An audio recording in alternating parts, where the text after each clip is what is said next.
दोस्तों, आज हम बात करेंगे भारत की सबसे डरावनी जगह के बारे में, जहां लोग दिन में तो उस किले की कलाकृतियाँ, ऊंचाई, सुंदरता देखने जाते हैं, परंतु रात में वही किला डरावना और श्रापित बन जाता है उन्हीं लोगों के लिए।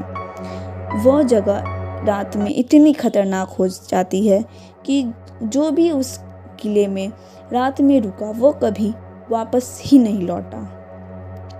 इसी कारण से भारत सरकार ने भी वहाँ पे रात में रुकने से प्रतिबंध लगा दिया है। जिस किले की हम बात कर रहे हैं वह किला कोई और नहीं, भानगढ़ का किला है, जिसे अकबर के शासनकाल में मानसिंह ने अपने छोटे भाई के लिए बनवाया था।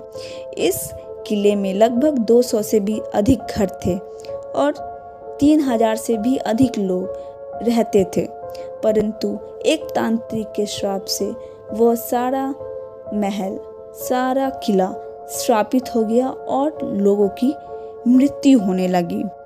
कहा जाता है कि लोगों की मृत्यु और श्राप का कारण कोई और नहीं, वहाँ की राजकुमारी रत्नावती थी, जो कि बेहद खूबसूरत और हर कला से निपुण स्त्री थी।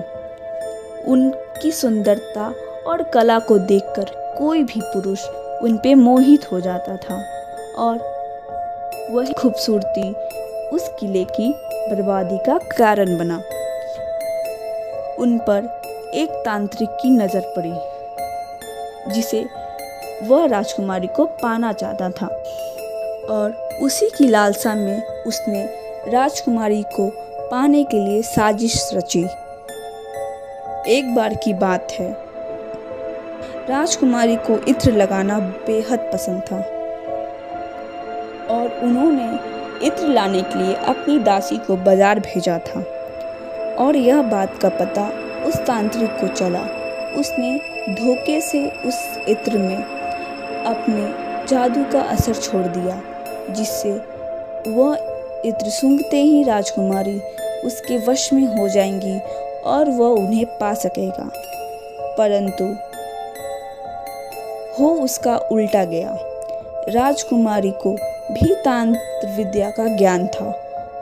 उन्होंने जब उस शिशि को देखा तभी वो समझ चुकी थी कि इस शिशि में कुछ ना कुछ गड़बड़ है और उन्होंने उस शिशि को राज्य के बाहर, किले के बाहर फेंकने का आदेश दिया और वह किला के बाहर जब शिशि फेंकी गई तो वह एक चट्टान से जाके टूट गई और वह चट्टान उस तांत्रिक के प्रति सम्मोहित हो गया और वह चट्टान तांत्रिक के पास जाने लगा, परंतु को इस बात का ज्ञात नहीं था।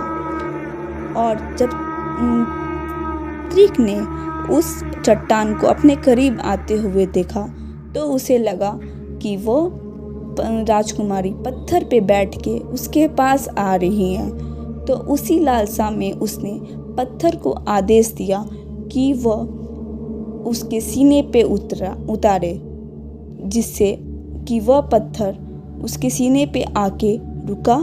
तब तक उसे समझने में देर हो चुकी थी कि वह राजकुमारी नहीं, एक पत्थर है। उस धोखे से हुए क्रोधित होकर उस तांत्रिक ने किले को श्राप दिया कि वहाँ पे कोई भी जीवित नहीं बचेगा, सबकी मृत्यु हो जाएगी।